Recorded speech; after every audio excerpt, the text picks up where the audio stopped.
Welcome to the Lyin podcast. We're so glad you're here today. We're glad you stopped by. We're glad you joined the podcast. And hey, if this is your first time, go ahead and get your boots on. Sometimes it gets a little deep in here. Yeah. I'm Tommy. This is Scott, and we got a special guest today. He's honestly, in my book, he's top 5 that I know of buck slayers. Yes. And his name is Austin Sapp. And did you want me to tell your name or no?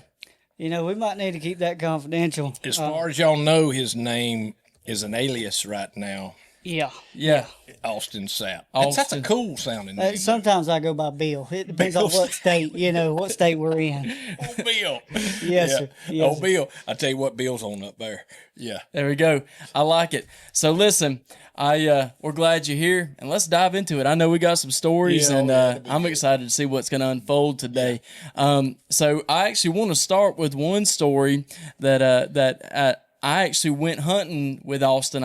We've been on a few trips, and we hunt around some of the same areas every once in a while. And I remember one trip we decided a bunch of us together, some of his family, some of my friends, we all went hunting together.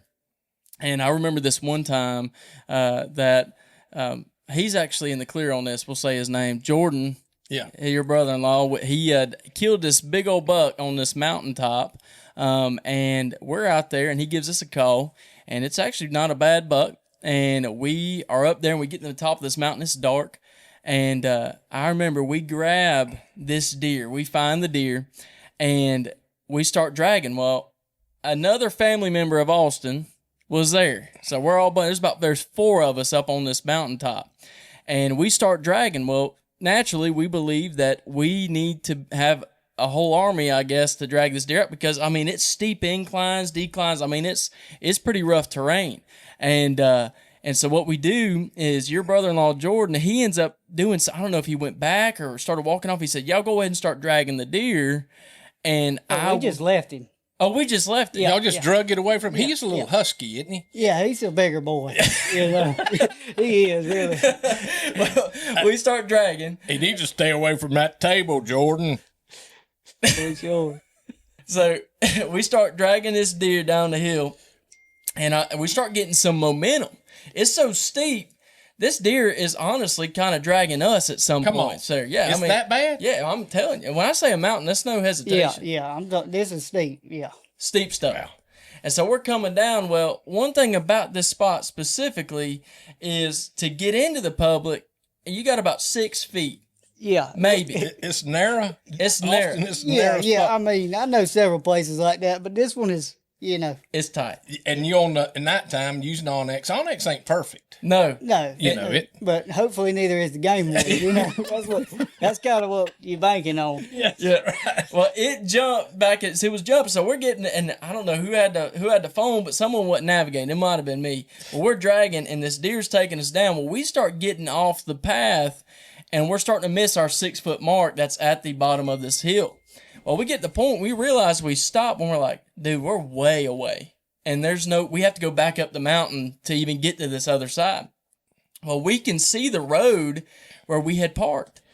But in order to get to that road, we needed to cross this cattle field where there was a house on some private ground. Now, how close was y'all to the house? I mean, shooting distance. Yeah, you could have shot a bow, 20 yards probably to the back door. It was pretty close. Yeah, it was Y'all close. turn your lights out and drag you? Yeah, definitely. Yeah. Well, when you make the choice, yeah. Yeah, well, I mean, once you're already going for it, you got to go. So, hold on. It was you, Austin, Tommy, and then the other brother-in-law. Yeah, so me and 3 preachers, basically. Yeah. I mean, basically. Yeah. There's 3 preachers on this mountainside. And we all are, so we're dragging, well, Jordan's still not with us. And so we get out there and we come under this fence. We all make this decision. We're like, man, it's not a far drag. We're not doing anything the only thing illegal that we're doing is walking here. And honestly, surely someone would understand. Yeah. And so we start dragging. All of a sudden, here comes these trucks. And they just start pulling, there's 2 trucks pull up and then they start shining the fields. Come on. Well, we hit the dirt. We're we're laying there, and I'm like we're laying on a deer. I think you're laying on the deer. Yeah. And the unspoken brother-in-law is also there, and I remember laying there, and I remember my heart racing, but I will not forget dude, the excitement, and we're just the excitement that we had, the freaking out, and Now, is it because I think his alias name is Triggum? Yeah, I mean, yeah, Triggum? I Is mean, it are we Triggum gonna- is your brother-in-law? I was just assuming we was going to disclose his name. I mean, you say brother-in-law. I mean, I thought we was just letting the cat out of the bag. all right. Well, you say his name. His name is Brigham. Very good. All right, well, there we go. Yeah. The name's out. Yeah. So there you go. So we're laying there, and I'll never forget. And I will say this: I'm not gonna make myself the hero of this story, because I'll be honest with you, the only person that kept their cool the whole time was Austin. He's trying to coach us through. He's like, "Y'all need to chill out, man. Y'all freaking out." And we're sitting, and they're shining this light. And I remember at one point, I don't know if it was me, I think Brigham looked at. He said, "I'm just gonna stand up and let him know we're here." And Austin's What'd like, you say, I Austin? said, "You crazy? You know, we ain't doing that. I ain't going to jail. This deer ain't even that big." You know what I mean?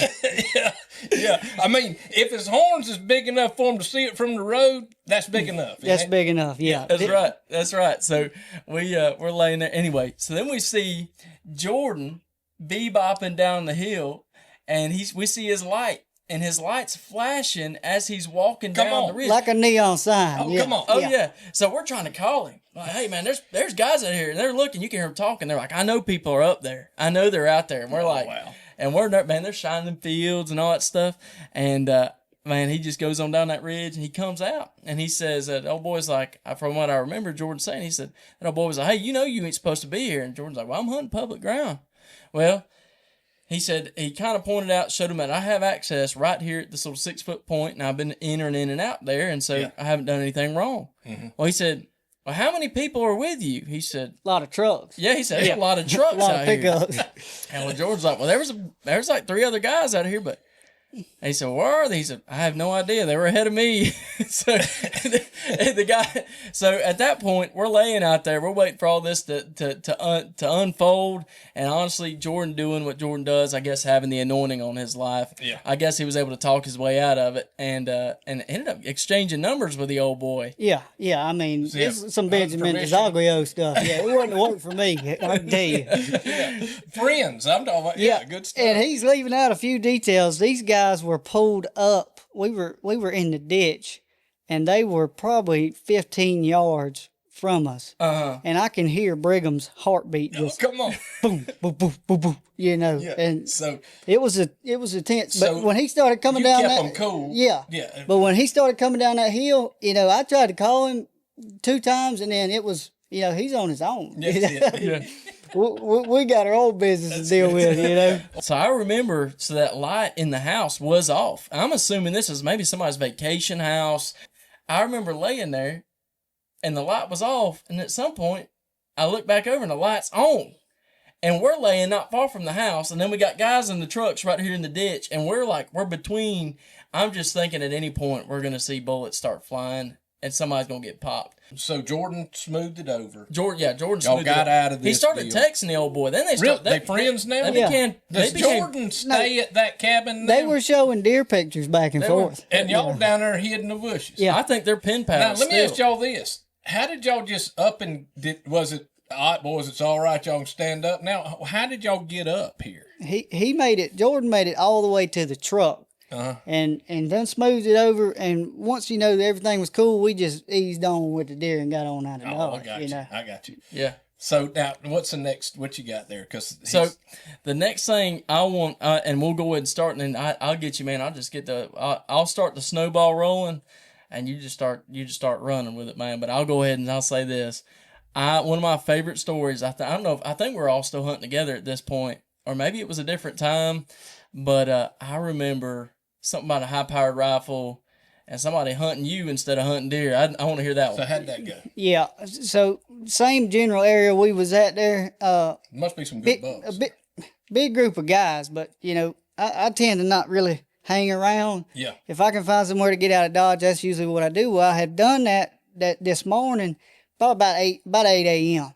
Eased up on this ridge, got way back, you know, kind of hanging this barbed wire fence. You know, most good things is, you know, close to the barbed wire fence. Oh yeah. So I just kind of eased down that way, thought I was all by myself.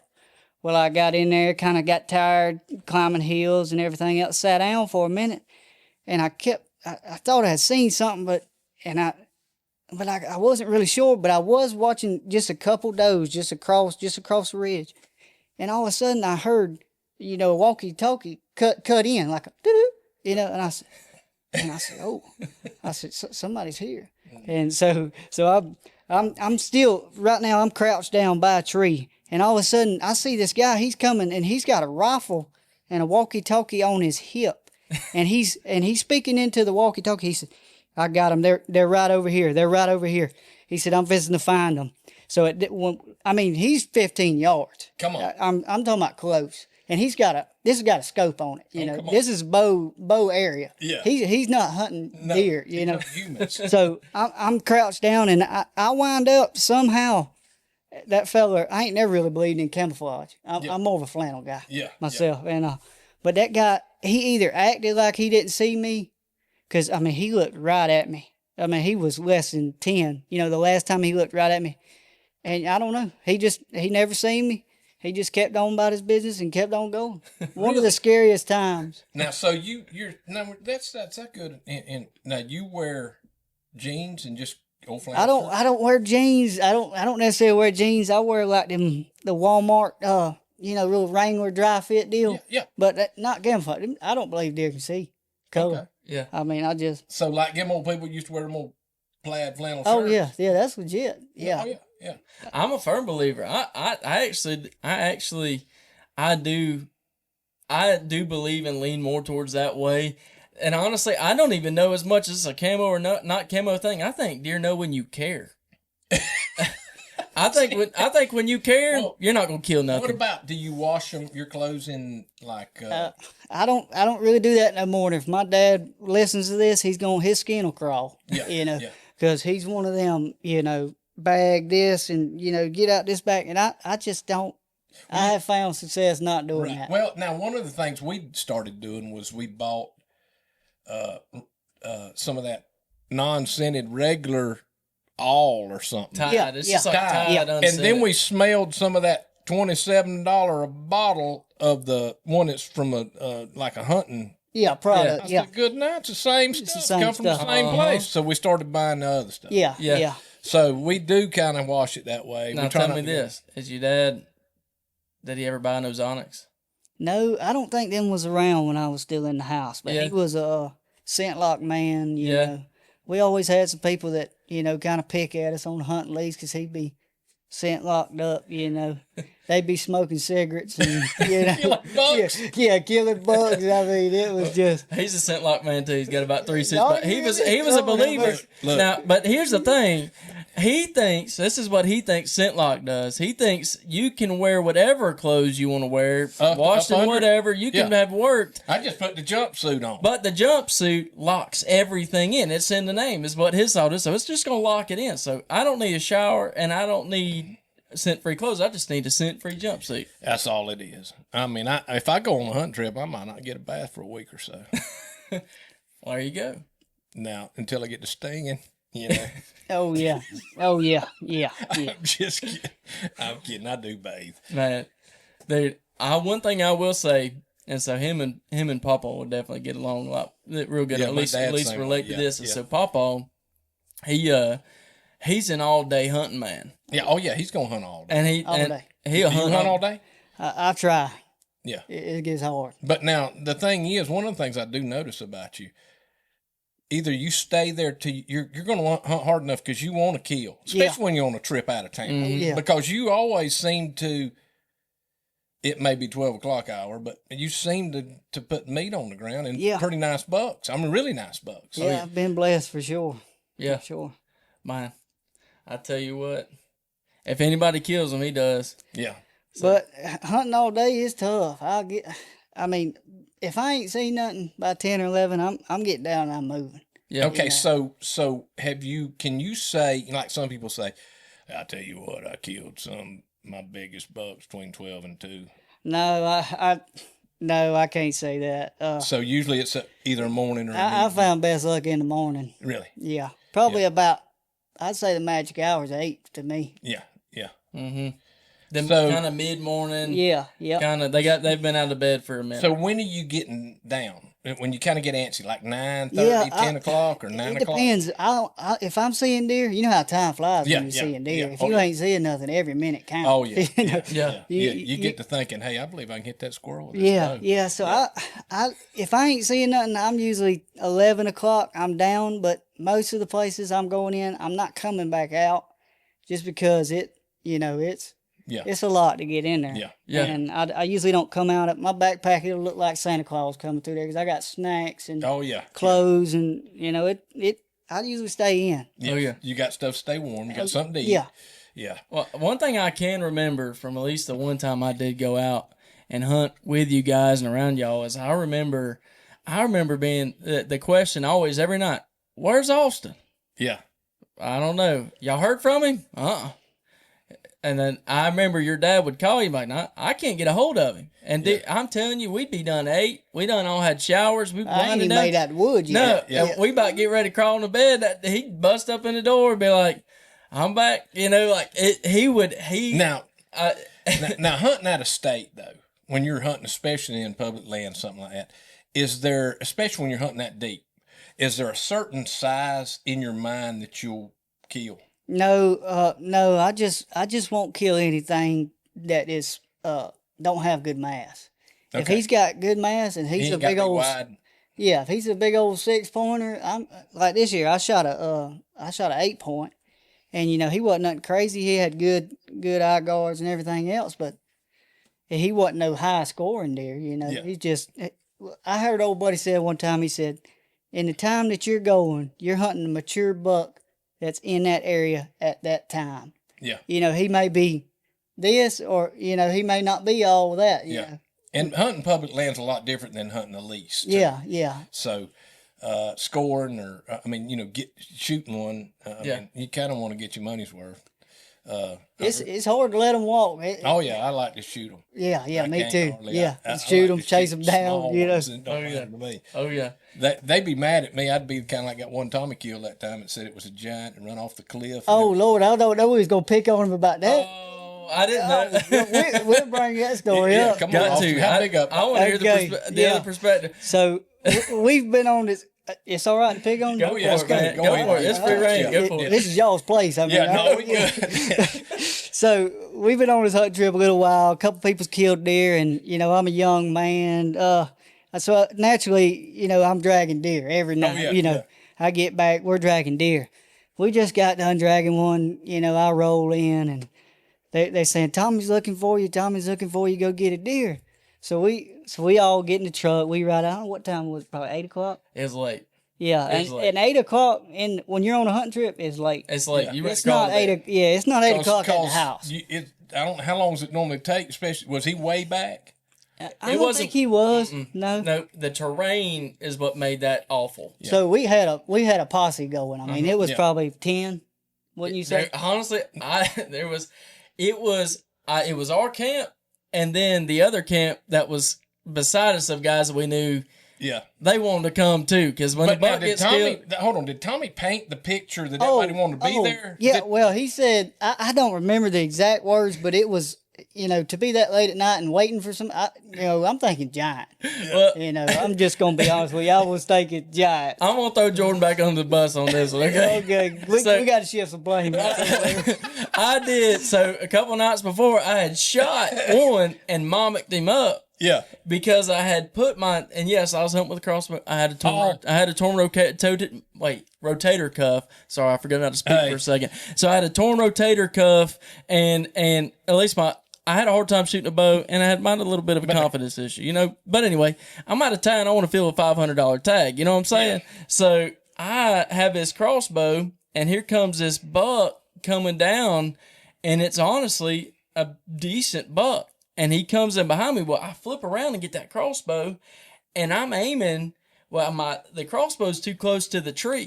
Limb hits a tree. So when it expanded, I hit the tree, and I only had a flesh wound on the deer. Yeah. And so I went back and looked the next day. Well, I'm a little down, And so, but I think I'm ready to roll. We go back, and so anyway. So Jordan, he's already heard me cry wolf because he went out with me the next day. Oh, looking for that one. Yeah, so he's like, and he stuck with me on it, and I come back, and I shot one. a shot. I think he's a good one. And I'll actually post the picture because the side I saw would have made him a pretty okay buck. You know, The side. the side I What's saw. this all about? I don't know. He must have had his readers on when he was talking about that side.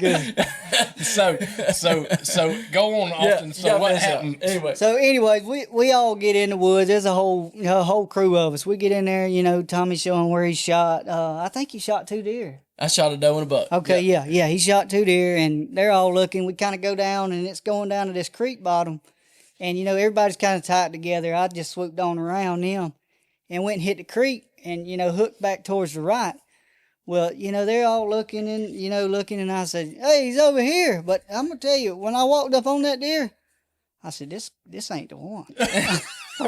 I said, Tommy explained. You know, I wasn't gonna break his story up. He's the one who wanted to break it up. You know, so when I walked up on it, I said, "Man," I said, "It's late too."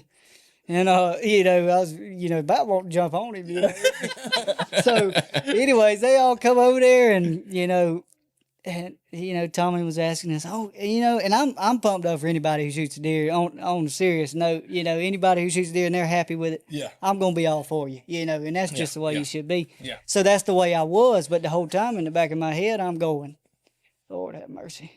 So we So wound it's up- pretty steep getting it out of that creek. Well, you do get in this mode Well, we got too. 10 people. Notice this. Yeah. We got 10 guys there, and I go around because So are you the feeling buck's bad not- because he was? he had some ground shrinkage, okay? And the problem with this buck was he had one full side, and he had 4 or 5 on one side, but the other problem was he had a little fork on the other side. So it was like this. Oh, I set one, and I got one just like it. I looks killed in just like- Georgia. Me and him's got 2 of them. They're about twins. Yeah, Just alike. Like I did. His eye guard was growing towards the other horn. that's exactly right. I remember standing there and I was like, dang, I just busted a tag on this thing. But I was excited because my first Illinois buck. That's about the only thing I was excited about.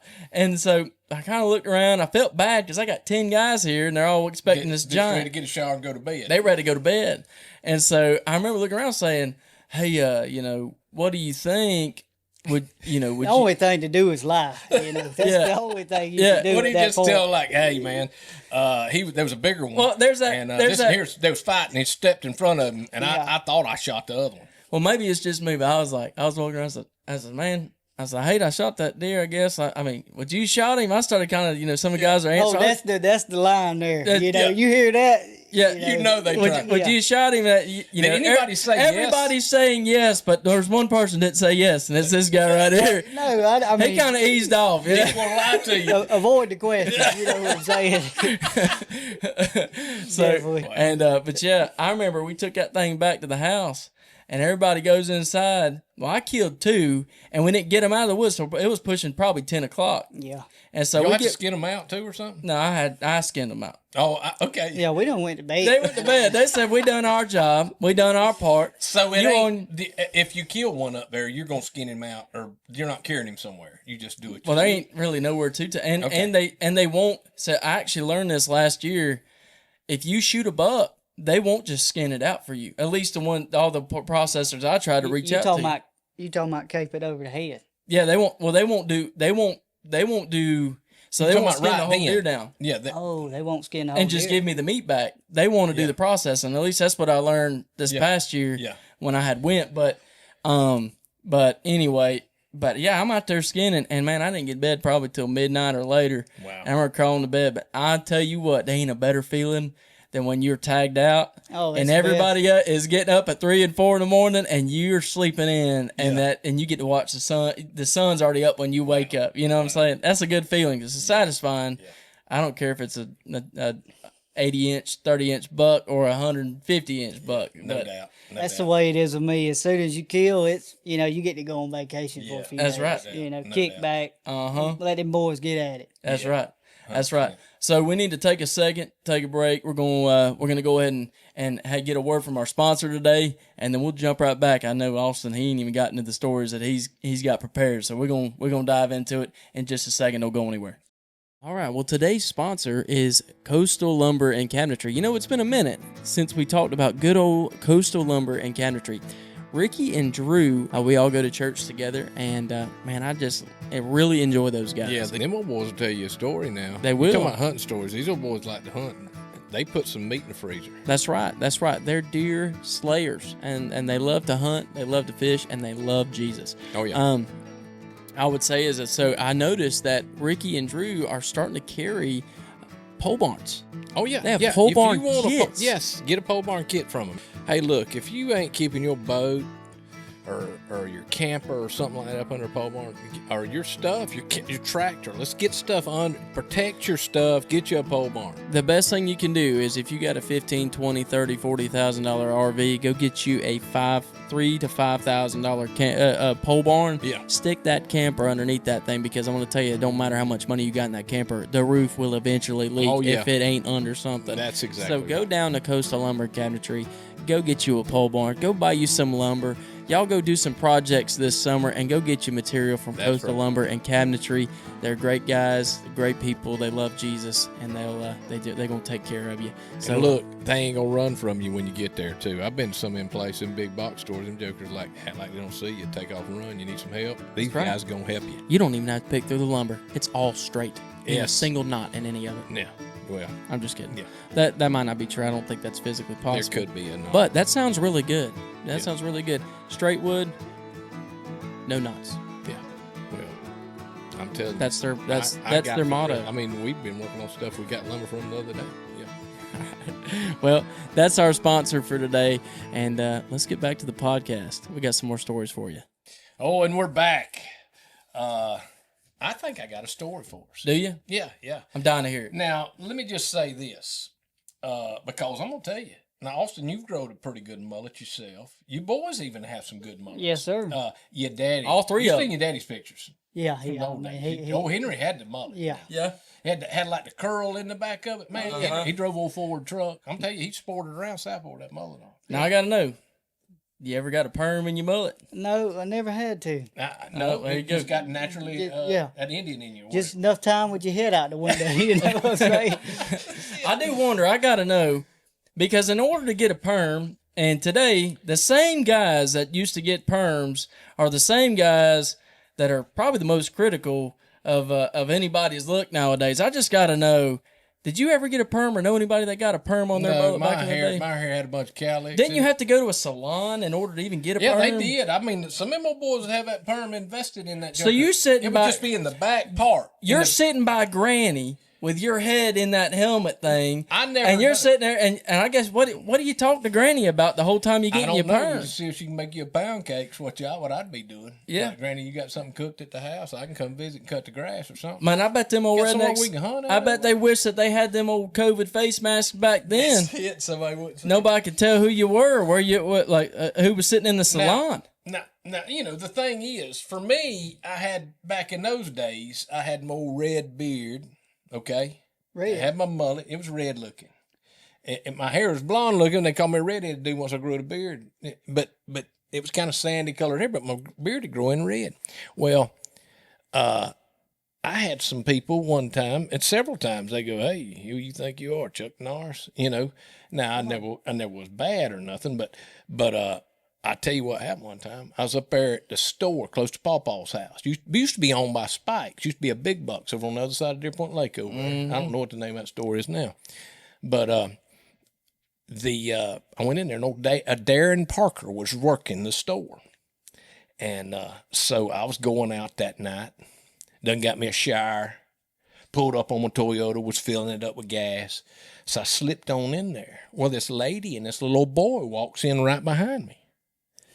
And so when they did, I looked around and I heard the little old boy say, "Mama, there's Chuck Norris." Come on. Yes, sir. And so I walked on up to the counter because old Darren Parker was working it, and I knew him. I said, "Look here, man, play along." So little old boy gets his candy and his drink and walks up there to the counter, and I'm standing there. I said, "Okay, so what we're going to do, we're going to close the whole road down. We're going to have some explosion scenes. There'll be a couple of fight scenes. Now, you'll be in on this, Darren. We're going to let you be on it. Mr. Spikes knows everything we're going to be doing." I said, "So it's really going to be a spectacular scene here in this movie we're making." And so the little boy leans up then, This was the selling point. He said, Mama, I told you it was Chuck Norris. And so I paid for the gas and walked out the door. The biggest mistake I made, though, was I looked back to see if the little boy, if the payoff was good, and sure enough, it was. He was at the door, up under the handle, peeking out the door, watching me walk across there. Now, I'm peeked back looking. Well, you know, your uncle and them put some gas pumps and stuff in. Yeah. Well, on them big old poles, they weld that paper towel rack up there. Well, I had my head turned. I didn't see the paper towel rack. I ran slap into that thing. I'm going to tell you something. That thing hurt so bad that I jumped up on the bumper of my truck and done a roundhouse kick and kicked that paper towel rack and knocked the lid off, and the paper towels flew up in the air. And I just come out of them. They was all tussling around me, and I come out of them like a cloud and got my truck and drove off. Now, there's one right there. That little old boy knew old Chuck Norris had been. Yeah. Ain't nothing like paper towels tussling around up in your right head. Now, this is in honor of Chuck Norris, and he just passed away. One of my favorite actors of all times. Yeah. You know that little boy's probably throughout his whole life. You know, I met Chuck Norris one time. I watched him bump his head on a paper towel holder at the gas station. Yeah, but now that joker kicked it. And he couldn't kick it off the pole, but he kicked all them paper towels out the top of it. Yeah, maybe his mama told him straight afterwards. Yeah. You know, down the road away. Yeah. No, I ain't even lying. That everything could have happened except for that kick, that roundhouse kick. There you go. I may have just bumped my head, and it may have been what sold the mom. I don't think it's him. Yeah. Yeah. Well, there you go. What a story that was. Oh, it was true. Yeah. Up until, you know. Well, I have to post a picture just so people see. I got one on my phone. We'll add in there. So, Austin, I want to hear some stories, man. Oh, So go ahead and kick off with the best one you got. Let's go ahead and let's just start it off. I'm gonna ask y'all ever been invited anywhere to go hunt? Yeah, been invited, yeah. Yeah. Yeah. Would you say a good bit? I'd say a decent amount. I probably not as much as I wish I was. Yeah. What about you, Russell? Yeah, I've been invited. I want to be invited more. I actually coon hunted Patronus's farm up there with them. Yeah. But I mean, that was a good deal. Wow. Back in high school, yeah. I can tell you of a time of a fella, Greg. His name was Greg, and y'all know him. Yeah. Yeah, we won't disclose his last name. Yeah, But we all went to church together, and me and my dad and Greg, we all rode up. Well, he had a little piece of property in Alabama, and I was probably about 14 years old, 15. You know, shoot a rifle good. Yeah.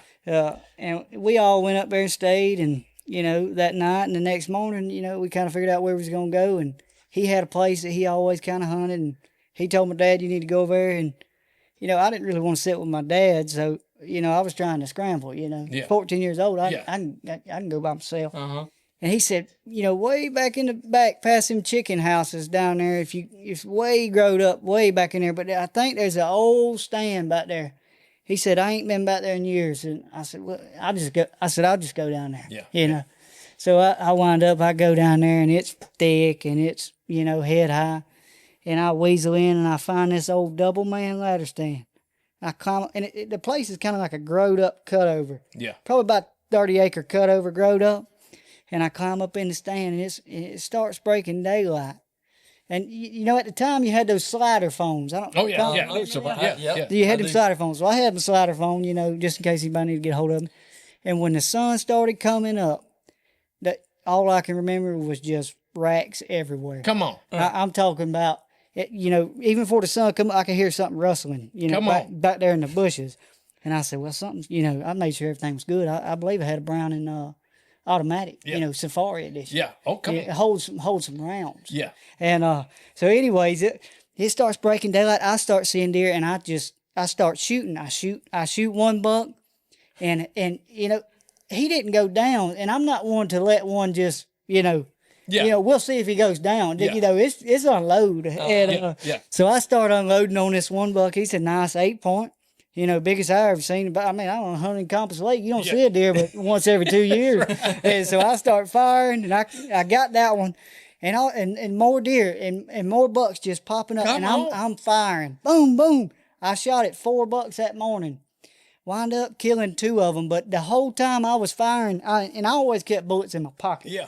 I don't know about y'all, Yeah. but Oh yeah, I want to have extras. Yeah, I'm not just. I'm gonna bring some extras. So I'm loading the gun and I'm picking up steel shoots. These deer don't know what's going on. Come on. There's does, there's bucks running. And you could shoot bucks or does here. Oh, I don't know what you could do. This was He was a long, 14. Yeah, this was a long time ago. But the whole time I had that phone, it was sitting down. It didn't even have a seat on it. Yeah. It was sitting down there. Bzz, bzz, bzz, bzz, bzz. And I seen it ringing, but I was loading that rifle, and I was just shooting. I shot at 4 bucks, and the whole time, while all that's going on, the phone's ringing. Eventually, I get done shooting, run out of ammo. I didn't stop shooting because I wanted to, or there was not no more deer. I just ran out of bullets. That. So I picked up the phone, and it was my dad. I said, "What's going on?" I said, "There's bucks everywhere." I said, "I just shot 4 or 5 of them." I said, "You got to get over here." Next one calling is Greg. We won't say his last name once again. I want to so bad. But he's calling. He said, "You need to get a hold of Greg because he's calling. This is his place." I said, "Well, you got to get over here." I said, "This is unreal." So winds up. I want to go to Greg's place. Oh yeah. Well, I can tell you won't be going. Yeah. Well, we'll get into that in a little bit. So we find the deer. We get a hold of Greg. He drove a little Camry at the time, like a 90s model Camry, no tint on the windows. And he come through there with that Camry. I'm talking about brush. You know how it gets that old sage grass, got little he just briars plowing in it there. down, huh? Oh, he come plowing in there, and I think he was mad. I mean, he was on it when he come down there to me.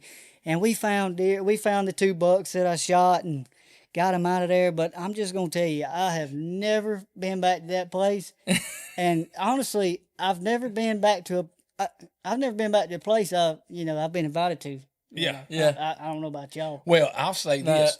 I was told by a guy one time that went with some people up to Alabama, and he said, "I knew that I wasn't gonna get one shot at this." Oh yeah, that makes it count. He said he told him. He said, "Look," they said, "Look, when you want us to pick you up?" He said, "Dark." And I'm talking about this is morning time.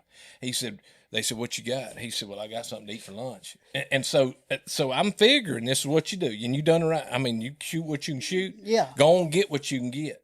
Yeah. And I remember, I never forget it. Was old Tim Miller told me he went with some family member, Tim Miller from Southport, and he told me, he said, I knew I wasn't going back. Probably gonna get invited again because he was there to kill some bucks, and whoever it was, he was with family members. But I'll never forget him telling me that, and he stayed all day, but he killed some bucks too. My goodness, he's a buck killer. That's one thing I talked to someone not long ago about this. I said, everybody's got these leases in Kentucky, and they got leases in Alabama and Georgia, and they got all these nice little leases everywhere.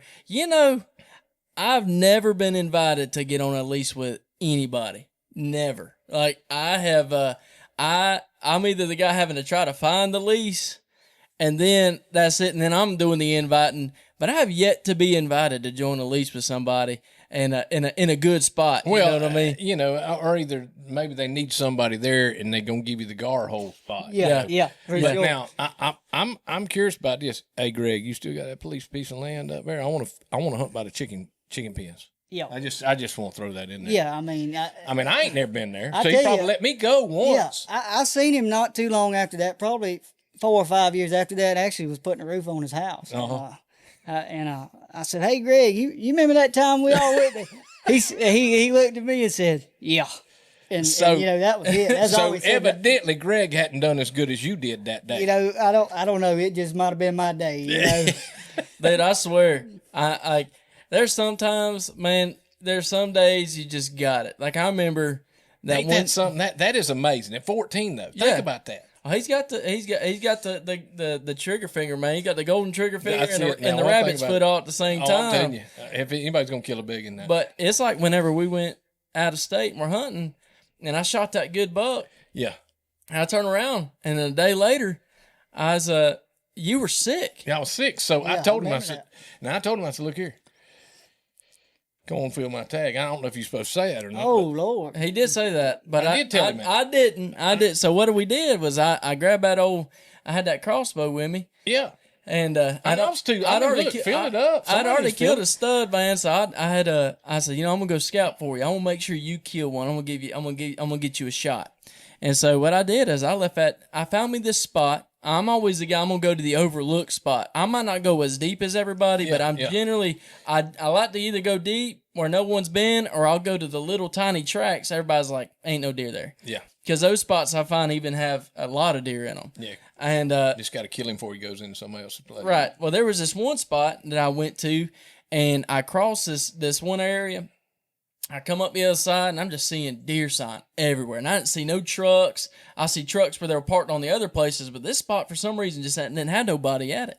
And I get down, and I get in there, and there's rubs and scrapes all over the place. It's thick in there, man. I'm like, wow. It's nasty looking. It's nasty. It's muddy. And so I went and walked around, and I come around this other side, and I remember sitting there, and I just see this tree. I'm looking over this brush, and I'm seeing this tree just doing that number right there. Yeah. And the winds hit me in the face. And I'm like, what in the world? I was like, that's got to be a buck hitting that tree. And sure enough, I'm sitting there, and I get my phone out. I start filming. And I hunker down behind this tree. And sure enough, this buck starts cruising through, comes up, and he's within 10 yards of me. And he's of his eyes. big old wide 8-point. I mean, a big old 8-point. He's looking right at me. And I remember thinking to myself, well, I'm glad I didn't bring the crossbow, because it would have made it would have been the test of all tests. And I promise you, I probably would have failed. Listen, you got to know your limitations. If you know that you got a weakness, you got to fight that weakness. I tried to help myself out, but I promise you, if I had that crossbow, I wouldn't have been able to help myself. Different story, yeah. Well, it'd be a different game. I just tell you, if you told me to fill yours, I'd have felt obligated. Yeah, I mean, got to. Yeah. Well, honestly, since gotta feed the family, since you missed the next day, I kind of wished I'd have filled your tank. Hey, that is you seen the video? That's the same exact place. Yeah. I took And it was a different. different buck. It wasn't even the same buck. No. So anyway, Pretty good spot. Yeah, pretty good. That's it. It was pretty good. So So yeah, that's kind of crazy how that is. I got a story. It's turkey season, so that reminded me. Y'all was talking about Creekside Farms earlier, and I did get invited one more time. This is a place, not to Greg. Me and Greg, we lost touch after that. It was no we more. love you, Greg. Yeah. So I got invited to go turkey hunting. I've never been a big turkey hunter, and so we was hunting on this nice, pretty place, out of state. I won't say this state because people will connect the dots on this one a little too much. So we was hunting, and we had found some birds, but you know how it is. You got the farmland, and then you got the land you can hunt. Yeah. I mean, that's just pretty much, how it always is. So we had been watching these birds, pushing the limits a little bit, and, it was Friday, and we went back to bed, and Saturday morning we had a game plan. We was going to go get on these birds we seen out in this farm. And so we get in there that next morning. I got somebody with me. I won't say his name either, but I got somebody with me, and we get set up, and right before daylight, I get out there and I crawl out there, kind of a little rise in the field right out there, and I set that old hen decoy up, just on the edge, and I get back over there, and all of a sudden I can see birds, they're flying down, and blowed up, and I said, oh. There's one right there, and there's several birds going on at this moment, and I'm fixing to wait a minute, hold on, I got to make sure I got my details right. No, that's right. Yeah. Oh, it's bad. Yeah. So, when the birds came down, there was several birds, and we got confused. Okay. And I didn't know about chokes and all, how they make them shoot real far. And all that. Just had a Brown and A5. It had a barrel. If you put it in the floorboard, it'd about stick over the head. Oh yeah, long anyhow. Yeah. I figured it was good. Oh, long. This boy that was with me, he said, shoot, shoot. So I fire, boom. All of a sudden, when I fired that gun, another shot rang out. Come on. And I'm talking about it was so close that there was nothing left to do but run. Come on. I'm telling so you. somebody's hunting the same bird. Yeah. I shot at one bird. Turns out that was a decoy. That was his. That was that fella's decoy he had put out that morning. But I guess we had just missed each other. I mean, we're talking minutes, We Did you kill his decoy? Oh, no, that sucker stood tall. I don't think I cut a hair on that decoy. But when he shot, we tore out, and this fella I had with me, he was a little older, a little older man. And he said, hey, wait for me. We had to cross a few creeks, and I said, hey, every man for himself. I said, I'm out of Dodge, yes, sir. Oh boy! And we don't need to be together. We need to split up. Yeah, them people that invited me, they made me go back, and I don't know. It's amazing how this worked out. I don't guess the fella ever seen the hand decoy that we set out. So you had to go get it. I had to go get it. Yeah, I mean they were not. I said, look, I'll buy you another decoy. I mean, I'm not going back down there. Oh my goodness! They made me go back down there and Come get on. it. Yep, I sure did. Man, that leads me into the perfect story. Okay, well, but let's pause for just a second because I think that camera's going to cut off. Oh, but man, I've been waiting to tell this story since we started the podcast. One of the probably most interesting stories I've ever had. Okay, and I want to tell let's do it. All right. So the story I want to tell, and since it's hunting season, it's turkey season, me and my brother-in-law, we used to always do this. Now we got kids and families and stuff like that. We do it a whole lot less. We haven't done it in years. And but we would always go way out west, way northwest. They've been all over the place. Man, Nebraska, South Dakota, Oklahoma, New Mexico, Tennessee. We've been all over the place. And we have had a blast. But one story that particularly sticks out to me is probably the most interesting thing that's ever happened to me. And so there was this time we were way up north, way out west. All right. We were in South Dakota. And I remember we were sitting there and we found this spot. And this spot was so fired up. We weren't at this place we weren't in South Dakota at our destination for 30 minutes. We go and throw our stuff in the cabin. We throw our mouth calls in. We're just going to go scouting because we don't know this place. We ain't never been here before. And I went and bought me a mouth call from Cabela's. It was the ugliest sounding call you ever heard in your life. It sounded like trash. Yeah. I've never had a call sound so bad. But I wanted to use it. It's kind of like, does it sound better than my call where I go, it sounded very similar, actually. Okay, yeah. It's real high. It was so high pitched. You hear them old timers, they'll go that. I can call my mom. But it was so high pitched it would break glass. It was awful. And so I remember we went out there and we weren't there 30 minutes, and within we got out of the truck first spot, and I throw that mouth call in and I start calling, and we had 2 double gobble right across the creek from us. We went, ran, sat down real quick, kept calling, and man, both them birds flew that creek. We killed 2 birds with them being in South Dakota for 30 minutes. Well, sometimes that old ugly sounding bird, Oh yeah. Well, so then that afternoon we went to the spot and it was beautiful. And same situation. We start calling and we're just trying to scout. 2 more birds. They're gobbling like crazy. They come running in. And we're setting up. Well, I have had the worst luck with turkey guns. Like you're saying, chokes, when they get so tight, you can start missing. Some people are like, how you miss with a shotgun? You can get that wad so tight. Yeah, that pattern. I kind of like a scatamus gun. You'll I like miss. it to open up a little bit. Yeah, I needed it to be. I need to hit just a couple of pellets. And so I invested so much money in this gun. And the problem was the choke was good. The gun was bad in the sense of the gun shot a little high. And with that choke, it made it even worse. It just shoot over 'em. And so I remember sitting there, and Trevor's with me, and here comes these 2 turkeys running in, and Trevor shoots, kills his bird, and I miss my bird. Well, Trevor's like, man, what do we do? Well, we took pictures, it's beautiful. So he's like, let's go back tomorrow. I know this, because as we're walking out, turkeys are still gobbling. So we're walking out, and we come back the next day, and we park on the other side. We're going to come in from the other end. And so we come in from the other end, and we park our truck right by the road. And so this is all public ground, but you had to cross fences because some of these places are agricultural areas, like kind of like Corey engineer type stuff. Yeah. So we start crossing these fences. We get over this fence and we start walking across this field where we had seen some birds. We get to the other side of the field, which is about a good about a quarter-mile walk. It's a good little walk. We're to the other side, and here comes this truck. It's a dirt road, so you can see the cloud of dust coming from a mile away. Yeah. And so here it comes, all of a sudden, the truck slams on brakes, and you can see our truck still. Well, he slams on brakes, and he starts beep, beep, beep. He's wailing on that horn. Come on. We're like, what is going on? Well, naturally, you're nervous. You're in a state, you're away from home. You don't know, you don't really know where you're at. And at the same time, when there's somebody honking up there by your truck, You got to see what's going on. You got to go Yeah, back. yeah. So No we went, doubt, man. Somebody liable to bust a window. we went back. We hear these boys hollering. We come over. We get over this fence. The guy's like, hey, man, you in the wrong area. I said, no, sir. I said, according to the map, this was before Onyx was real popular. This is Onyx had just started, and we had received a map to hunt these areas. And that old boy was like, hey, man, you're on the wrong piece. I said, no, sir. I said, according to this map, this is public ground. He says, nope, it's not. It's my family's land. I said, no, sir. He said, and so I honestly got tired of the back and forth, and I thought to myself, it ain't like I'm about to cross this fence, go back over. We're going to come back with holes in our tires and windows busted out. Yeah. So I was like, I'd rather leave than have to deal with getting worried about that, you know.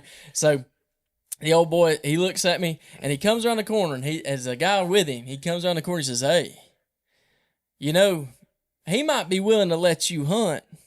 It was weird like he was talking for. He said, he might be willing to let you hunt for a little bit of money. Cash. He did that, man. He did the whole number. It's like we're in a movie. He's like, for a little bit of, Yes. like that right there. And I said, Always like that. yeah. He said, well, I said, well, how much do you want? He goes, $40. Just 40. I said, That's it. I'd want 50 at least. I said, 40? I said, man, you in luck. I got 50 in my pocket right now. It's Chris. Did he have change? No, I said, keep the 50. I mean, get you off my back. Heck yeah. Well, here's the problem we run into. He goes, yeah, absolutely. And you know what? Since you paid me $50, we do own across the road too. I'm going to go ahead and unlock the gate and get you in. You park there, nobody will mess with you. They won't see your truck. All right. I love that idea. Perfect. Boom. I think we just hit the jackpot. Yeah. He goes and opens the gate. We pull in the gate. He locks it, he closes the gate up, and we go back across the field. He drives off. He tells me his name, gives me his number. And I will not tell his name because honestly, his name's so specific. Yeah. I got a feeling somebody'd find him. Yeah. Very specific name. Yeah. And so we cross this field again. We get to the exact same spot we were in before. And here comes another vehicle. You can see cloud of dust. It's like a same story. Like we just went back in time and replayed the whole thing. Here comes another vehicle. Stops the car where the truck, in the general vicinity of the truck is. And all of a sudden you're beep, beep, beep, beep, beep. Come on. But then you're cussing, screaming and cussing. I ain't never heard so much ruckus. It sounded like a herd of cats, man. It was bad. Yeah. And so we're like, I look at Trevor, I'm like, he's like, what are we doing now? So we come across the field, get back over there, and you hear this blankety blank, blah, blah, blah, blah, blah, like yelling and screaming, where are you? And like calling all these crazy names. And their vehicle has parked inside the gate, blocking the gate. And they're screaming. This old boy looks at me, he says, they saw us come around. Well, they come up, and they were very aggressive. They're looking at us, yelling at us, screaming. And I'm like, whoa. Chill. I'm like, what's going on? She's like, you're on private land. You're on private. You ain't supposed to be here. You're on private land, and we're gonna and the law. We're gonna call the law. They're gonna take your guns. We're gonna take your guns from you now. Like they just come on. I said I told the old boy, I said, I'd like to see you try to take my gun. It's hard for them to take a gun if they ain't pointing one. That's right. Yeah, that's right. Hard. And so they yelling, screaming. I said, listen, what is going on? And they said, oh, you parked on private. I said, no. I said, listen, I had just paid $50 to Joe Smith over here, and he just come up and he said I could park in here because I paid him $50. Well, she looks at me and says, he ain't nothing but a drunk and a sorry lowlife. No good for nothing. He's a drunk lowlife, man. And she's screaming at us. I looked at her, I said, listen, you let us out of here, I will never be back here. Yeah. I promise. I'll never come back. And she's screaming at us as we're pulling off. Well, I'm mad as a hornet. I call old boy up and I said, hey, man. I said, some crazy lady over here, old Jane Doe, she's screaming at us, her and some other dude, and they done run us off out of here, and she's been threatening us. I said, what in the world? I said, you done scammed me out of $50. He goes, no, man.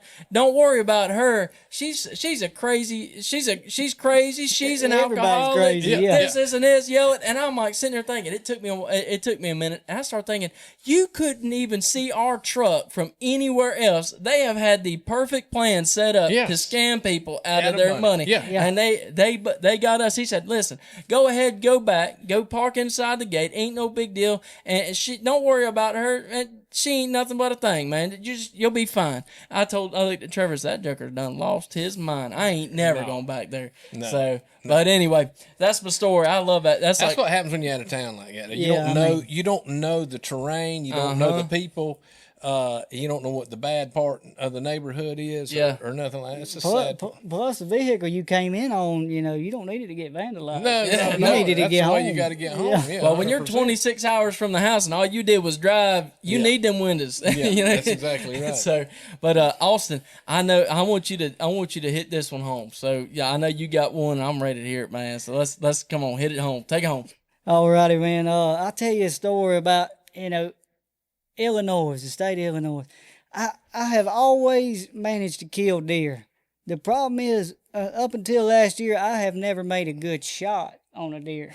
I mean, I'm talking about with a bow. Right. With a rifle, good shot. Yeah. But with a bow, I don't know what it is. You just get excited, When I pull up a bow on a deer, all I see is the whole sight. Yeah. I don't know about y'all. Yeah. I mean, I don't see 20, 30, 40. I see, the whole sight. Yeah. So anytime I shoot, usually I spine them. Mm-hmm. And, it's never been no problem with me as long as I can, get them to slow down just a little bit. I'll get on them. Yeah. And I was telling Brother Tommy before we got started, I don't know how these people that you watch them on these TV shows, they'll shoot a deer. Yeah. And then, they'll gather up a posse and all that. Not before they go see him, see if he's dead, and everything. I don't do that. As soon as I shoot, if he even stumbles or just a hair, I'm coming. If like a hound dog. Yeah, these people wait hours. Yeah. But anyway, so a deer I shot in Illinois is up on top of this mountain.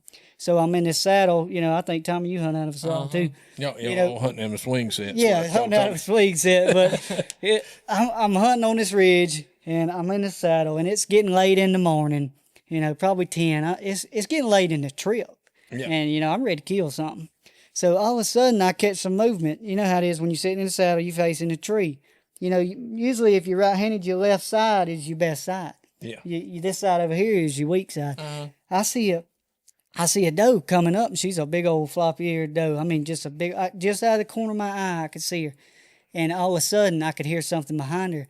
So when I started to turn, get my bow ready, get everything. I'm near about asleep, done ate all my snacks. Yeah. And everything. So, and I see her, she kind of coming, and I can see him. He's coming right behind her. Big, I believe that one was a big 8-pointer. And I get the bow, and, I'm getting ready to get drawn. And I believe it was right when I was fisting to draw that deer. He stood up, he went from looking at that doe, trailing just like this. He said, just like that. I mean, I'm caught like this. And I've never seen this before, but that deer made a choice. Oh. I mean, he looked at me, he looked right down at his doe, and I'm frozen. This deer's 15 yards. Come on. I can't move. And so he looked at her, and then he looked at me. He looked at her, and he made a choice, and his choice was to go ahead. He knew I was there. Yeah. But he made a choice to just keep on with her. She's too sweet. Yeah. he just. But anyway, so I draw back. As soon as he picked his head up, decided, committed, he wanted to go ahead. I made a shot and shot him in the spine. Boom! As soon as I shoot one in the spine, I start unclipping. Yeah. You know how it is in them saddle and everything. Yeah. You got stuff hooked to you. So I start unclipping it. Like a mountain climber. Yeah, I'm getting out of the tree. I got ropes. How it is. You think about, can you let down your bow or can you just climb down without it? Yeah. So I'm climbing down without it. Finally get out of the tree stand, get everything.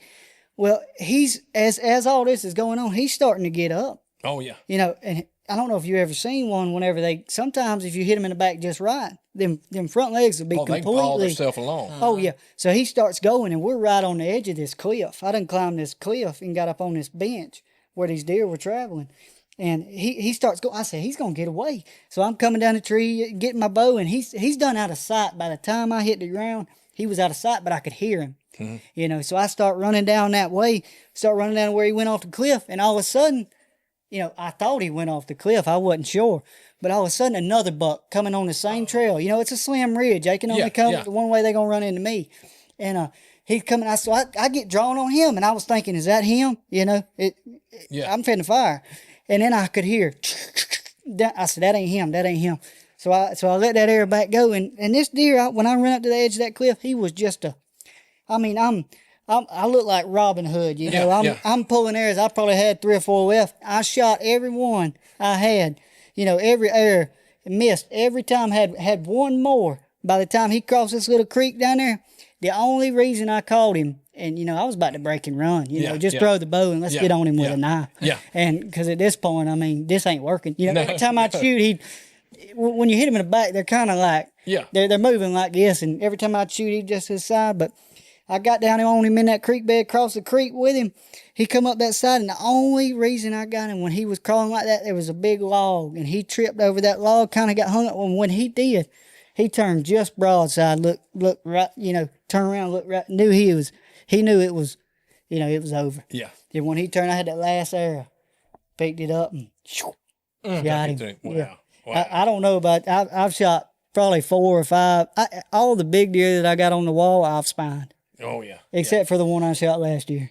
Well, the thing about that spine is that joker's, he it's may be falling broke down. in half, but now you do still have a business end at the front end unless you get him far enough. Sometimes you can spine him and it'll kill him. I don't know, but I've done it with a rifle. That may be shock. Just to let you know this, I've never killed a deer with a regular bow and arrow. Really? I've mimicked some up. Yeah. And then I found out you could use a crossbow, and so. But you can look at my complexion. There's not any Indian in me. Yeah. I mean, I can't even. I couldn't make an arrowhead if I wanted to. Yeah, that's all brown in arms. Ain't it on you? Yes, sir. I remember we were all in. There was that trip where we went on, and I remember.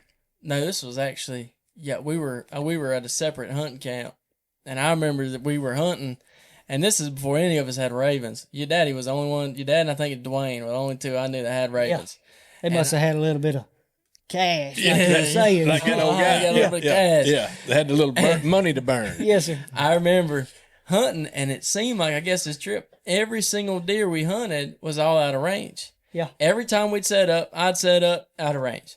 I remember me and Trevor set up, and it was just one of them days, man. It was an over hunted spot, but somehow it just worked out. We just stumbled up on like 3 bucks, 2 bucks fighting on the top of this hill. Giants. I mean, they're just boom, boom, boom. Does, deer, buck. I mean, everywhere. Too far away? Every one of them too far away. We just sitting there up against trees and having. If you had one of them ravens, you could have killed him. That's right. Well, that's what we were thinking.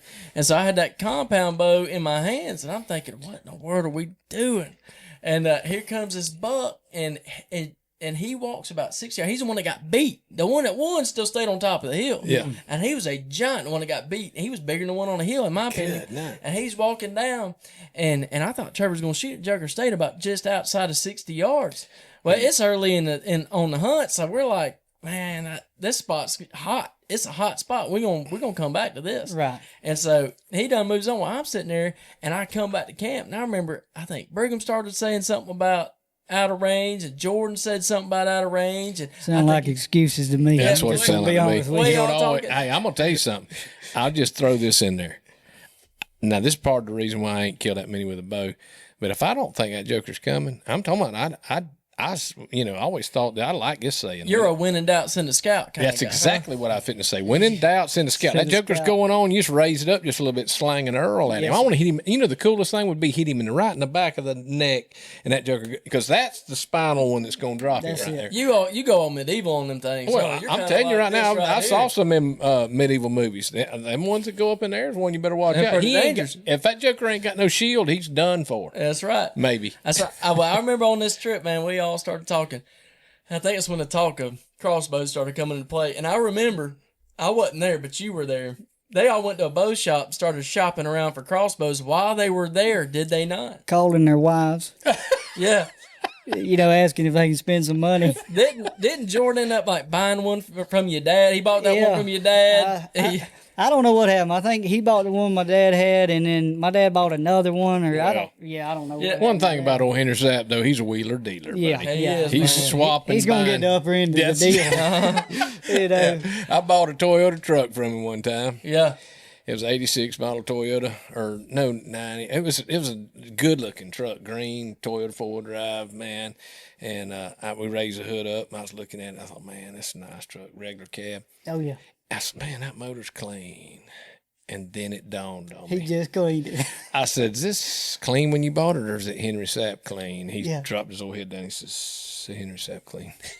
Listen, I But bought that was a good truck. That thing was good when I sold it. I bought a Yamaha Grizzly from him about 2 years ago. Yeah. I tell you, that thing runs like a tops. 2003. Yeah. 2003, I remember when I went, Like come off the showroom. I don't it? pulled up and I went and looked at that thing and I was like, this thing looks bright. Did you get put any plastics on this thing? He said, no. They just took real good care of it. I'm telling you, man, it's still, the engine was clean. There wasn't no grease, wasn't no dirt, wasn't no mud. I'm telling you, your dad needs to go in the detail business after he's Well, I done can tell you building this. ships. Because Yeah. I'm telling you, my goodness. But I got a good deal, I think, on Yeah. that. It I'm gonna runs tell good. you, anytime I tried to sell something, and he said, "You gonna try to sell it like that?" Yeah, that's just the way I he sprayed is. it off with a water hose. Yeah, I mean, it ain't been washed as it rains, Well, that's my philosophy. A lot of people are like, man, you got a decent truck. You don't never wash that thing. I said, it's going to rain for too long. That's it. If I wash it, that means I got to go get it washed again. I got to keep it up. So you Yeah, might as well just leave it dirty. Well, Just leave it dirty. if you ride around with your mama, she's got that Toyota That's right. vehicle of hers, man. She had me killing carpenter bees the other day. Got all that bee poop on it. Yeah, instead of bees have been pooping on her car. I've had to kill. Oh my goodness! Pressure washer and all, or just No, I had to go in there and plug up all the bumblebee wow. holes. I'm talking about everything, man. It's crazy. You ain't never lived until you played a game of Bumblebee badminton. I'm serious. She's got a badminton racket. She'll run around the yard, kill them. Kill them. Chasing them down. That's Oh, yeah. fun stuff right I'm there. talking about people's stuff ain't gonna be pollinated. I mean, it's terrible. I don't know what, but they got pollen on their legs. I don't know what in the world. Well, other than that, man, that's all we got. We run out of time. But listen, I just want you to know we're so glad that you came to the I Need Line podcast. Yes. We're going to Yes. close out in prayer, and Yeah. let's go from there. You want to close us out? Yes, I sure will. Go ahead. Lord, we thank you for this day. I thank you, Lord, for good friends. I've known this young man for a long time, and what a great outdoorsman he is, a great father, teaching his boys the way of the wild. I ask you to just go with us and keep us, God. Touch each one, touch your family, touch Austin and his family, Lord. Touch his parents, Lord.